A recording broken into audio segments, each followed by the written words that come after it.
So this is a short video about carving, and I may have talked to some of you already in class, but we're going to talk about taking this image that's on paper and converting it over to clay. So imagine this to be anything. You could do letters or graphics, whatever.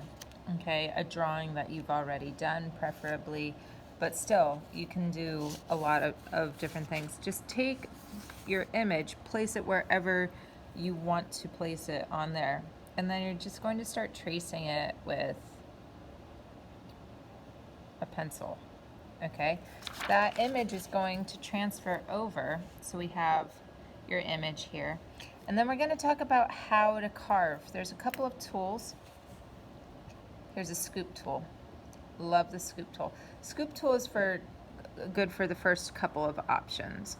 I like to do broad but small pieces in the scoop tool. So for example, if I take and choose to carve my leaves out so that my leaves get recessed inward, what I can do is I can work with it and I can just basically edge with a scoop tool, right? And I can even very, very gently work with it so that I start carving the whole entirety of that shape out. So you're going to get something like what you see here. Okay, so this is option number one for you to modify with.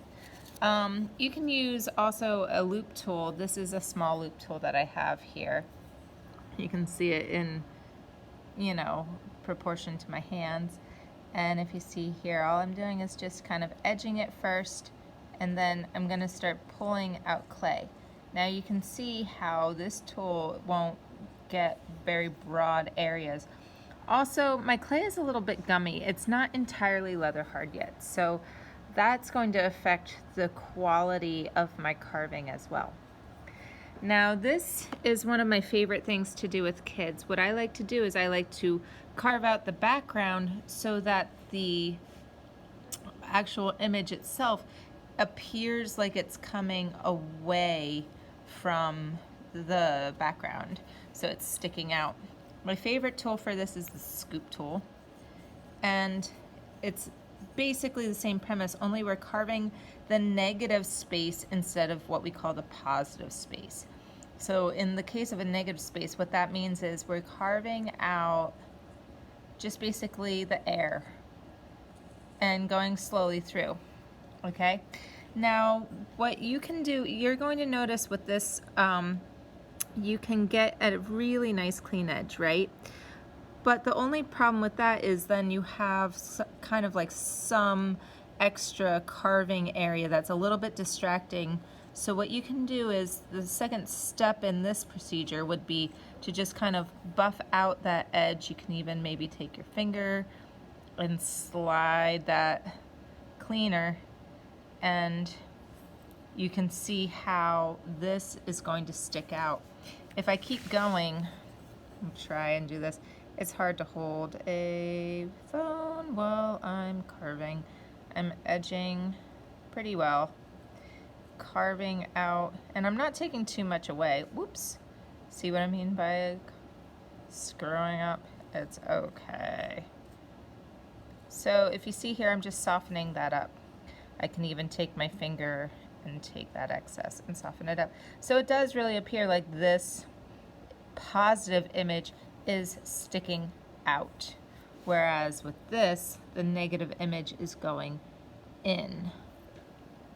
Last but not least, you can work with this to just create a line, but there is what we call a caveat, or that's a fancy way of saying a drawback. So if you see, what we have here are a whole lot of boogers. And what I decided to do, you see that raw edge there. What I decided to do is just leave it be until I'm ready, and then once it's spun dry, I can take a stiff bristled brush and I can start going back and forth over that and knock off that extra raw edge to clean it up. Okay, so if you want a a line, you can do one of two things. One, you can use a needle tool. Let's try and focus. You can use the needle tool. If you notice, whenever I use a needle tool, I work in a downward motion or in the direction of my hand. If you notice, I kind of am twisting my hand around to draw on that line. Again, this is tough to do when I am holding a phone. Another technique would be to go in with this loop tool. This is if you don't want to do the cleanup trick. I like this trick quite a bit. I like to dash along that line. Okay. And then once I dash, I can do a pull. And that will give me a little bit of a cleaner line than that junk that I get from the needle tool. So there you have it, how to carve a couple different ways. Hope you enjoyed it.